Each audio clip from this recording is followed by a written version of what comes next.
नमस्कार मित्रों,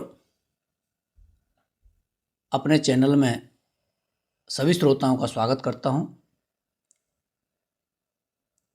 आज प्रस्तुत कर रहा हूं एक आलेख आधुनिक हिंदी कविता पर स्वामी विवेकानंद का प्रभाव। डॉक्टर यतीन्द्र तिवारी। भारतीय इतिहास में 19वीं सदी का काल एक ऐसा महत्वपूर्ण काल था जिसमें विकट मुक्तियां और उपलब्धियां चकित कर देने वाली एक साथ प्रकट हुईं। 1857 के प्रथम स्वाधीनता संग्राम के उपरांत ब्रिटिश शासकों ने यह गहराई से अनुभव किया कि अब दमनकारी विनाशकारी नीतियों से भारत में लंबे समय तक शासन नहीं किया जा सकता है।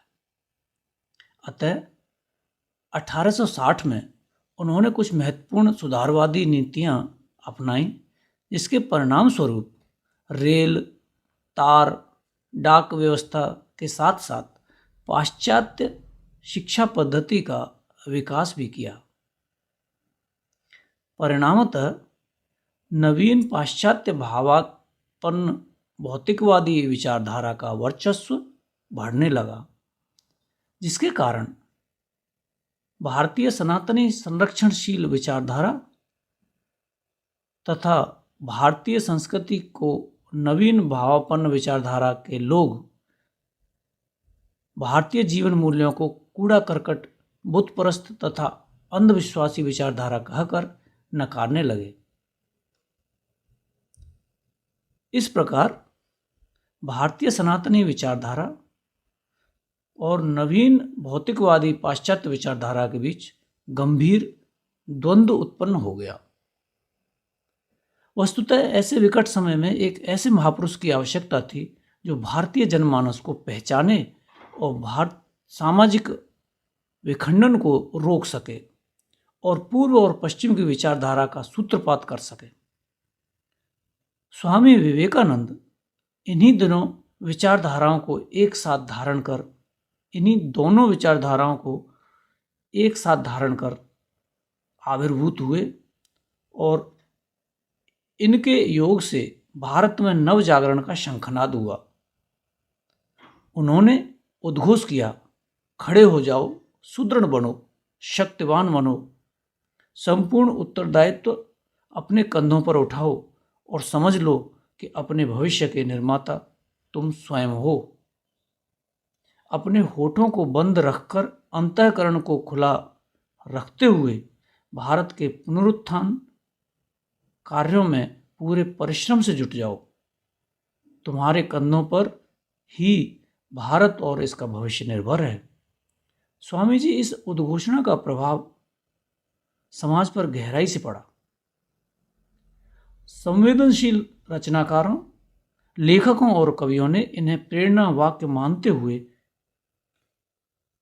अपने साहित्य का सृजन किया, जिसमें मानवीय गरिमा, व्यक्ति की स्वतंत्रता, देशाभिमान, राष्ट्र प्रेम, आत्मीय वैचारिक स्वाभिमान, साहित्य और साहित्यकार की स्वायत्तता, राष्ट्रीय अस्मिता, सांस्कृतिक चेतना आदि भावों का गहन विमर्श हुआ। स्वामी जी की पुनरुत्थान की भावना का छायावादी कवियों पर बहुत गहरा प्रभाव पड़ा। इसीलिए उनके संपूर्ण छायावादी काव्य को कुछ समीक्षकों ने पुनरुत्थानवादी काव्य की संज्ञा दी।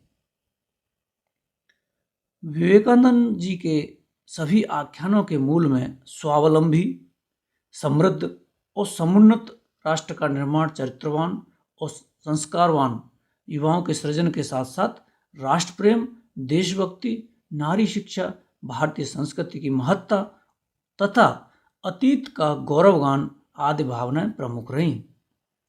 उन्होंने धर्म को अंधभक्ति की दृष्टि से नहीं देखा, वरन उसे विश्व मानवता के विकास की दृष्टि से देखा।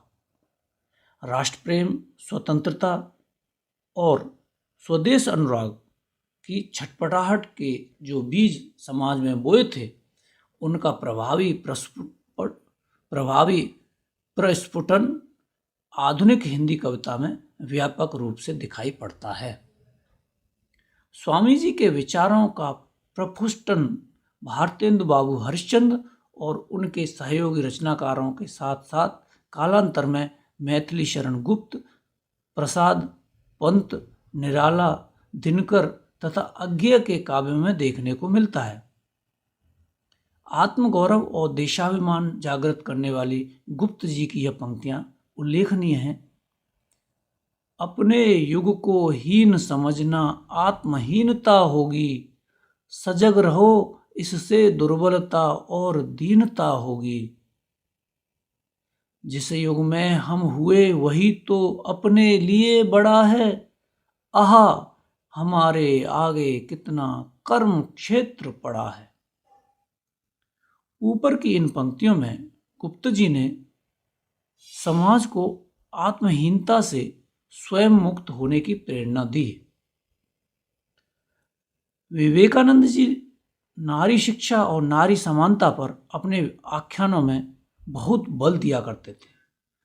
प्रसाद जी ने कामायनी के एड़ा सर्ग में कुछ इसी प्रकार के भाव व्यक्त किए हैं। तुम भूल गए पुरुषत्व मोह में कुछ सत्ता है नारी की, तुम भूल गए पुरुषत्व मोह में कुछ सत्ता है नारी की, समरसता है संबंध बनी अधिकार और अधिकारी की। पुरुष अपने पौरुष मोह और दंभ में नारी की सत्ता को नगण्य मानता है। परिणाम समाज और परिवार में अशांति और कलह का वातावरण बन जाता है। अस्तु पारिवारिक शांति और समृद्धि के लिए नारी समानता को महत्व देना ही होगा। इसी प्रकार कवि निराला ने सामाजिक क्रांति के स्वर को तीव्र और प्रखर बनाते हुए जागो फिर एक बार नामक कविता में फिर भारत की उन चिर प्रसुप्त शक्तियों को झकझोरा है जो परतंत्रता की गहरी नींद में सोई पड़ी हैं और जिन्हें पता नहीं है कि उनकी यशोगाथा का गान पहले महासिंधु ने गाए। कवि निराला उन्हीं भारतीय शूरवीरों को उद्बोधन देते हुए जगा रहे हैं। देखें, जागो फिर एक बार, जागो फिर एक बार, पशु नहीं वीर तुम, समर सूर क्रूर नहीं, काल चक्र में हो दबे आज तुम राजकुंवर समर सरताज। जागो फिर एक बार, अर्थात तुम पशु नहीं हो, वीर पुरुष हो, तुम क्रूर नहीं हो, समरशूर हो, तुम काल चक्र में दबकर भले हो, प्रतंत्र हो, भले ही परतंत्र हो, परंतु तुम राजकुमार हो। तुम कालचक्र में दबकर भले ही परतंत्र हो, परंतु तुम राजकुंवर हो, समर सरताज हो। स्पष्ट है कि जो आत्मसम्मान और देशाभिमान जगाने का प्रयास स्वामी विवेकानंद जी ने 19वीं शताब्दी में किया था, इसका अमिट प्रभाव कवियों पर पड़ा, लेखकों पर पड़ा और उन्होंने एक नहीं अनेक ऐसी ही भावधाराओं की रचनाएं की। कवियों ने राष्ट्र प्रेम के ओजस्वी भावों से प्रेरित होकर भारत माता के उस साकार रूप की वंदना की जिसके पदतल में शतदल के तुल्य लंका दीप विराजमान है, जिसके चरणों को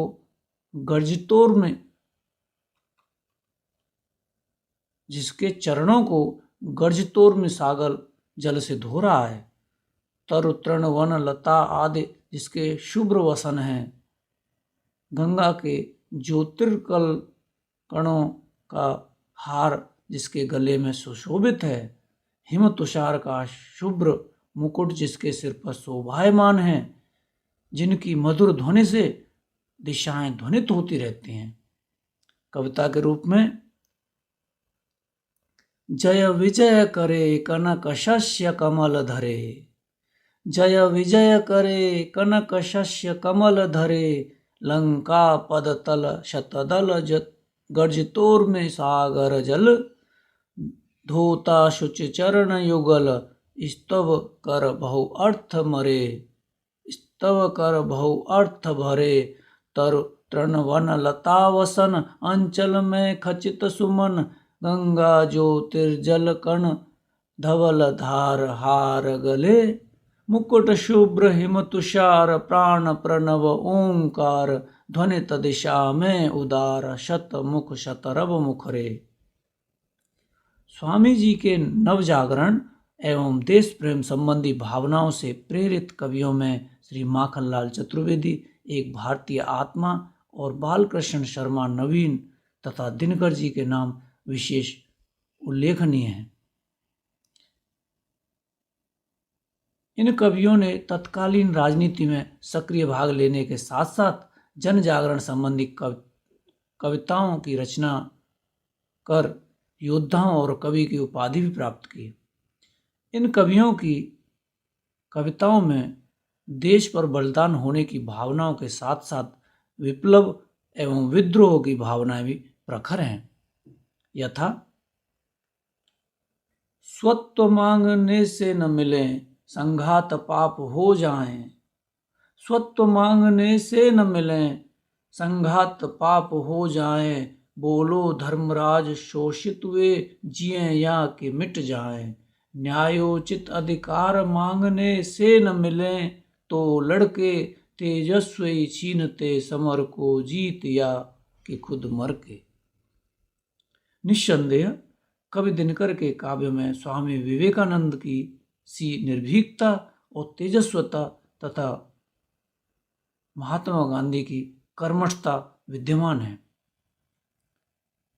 आज के समसामयिक लेखन की यह विडंबना है कि पश्चिम के अबाध अनुकरण के कारण परंपरागत प्रतिमानों की उपेक्षा कर मार्क्सवादी सौंदर्यमान वर्ग संघर्ष, बुर्जुआजी जनवाद, मनोविश्लेषणवाद, अस्तित्ववाद, स्त्री विमर्श, दलित विमर्श, उत्तर आधुनिकता, संरचनावाद, विखंडनवाद जैसे प्रत्यय और विचार आलोचना एवं सृजन के केंद्र में आ गए हैं।